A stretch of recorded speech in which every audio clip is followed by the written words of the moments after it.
Naisulat na dito sa Abante ang tungkol sa drama-thriller movie na laya na pagbibidan Andrea Brillantes under Rain Entertainment at kamakailan nga ay nagkaroon ng contract signing ang actress businesswoman with Lino Cayetano. Sabi nga nila, Rain Entertainment proudly welcomes Andrea Brillantes as the lead star of its upcoming feature film, marking an exciting new collaboration with one of the most dynamic and fearless talents of her generation. Rain is also set to explore future collaboration with Andrea on upcoming series project, reflecting the company's growing slate of bold, character-driven narratives.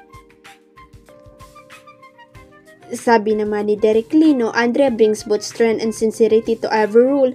We're thrilled to have her lead this new film and look forward to exploring more opportunities to work together, including future series collaboration. Si Sigrid Andrea P. Bernardo ang magdedirect ng pelikula at sa Cebu ang kanilang location. Chika naman ang isang source, kasama rin sa laya si Anthony Jennings, pero hindi naman daw nangangahulugan na silang dalawa ang magkapareha sa pelikula dahil drama-thriller nga ito. Marami ang nakapansin sa tila malamig na pakikitungo sa isa't isa ng tambalang Barda o Barbie Fortesa at David Licauco sa nakaraang World Egg Day ng McDonald's noong nakaraang October 10, 2025. Lalo tuloy tumibay ang espekulasyon na may tampuan o di pagkakaunawaan ang Kapuso Love Team.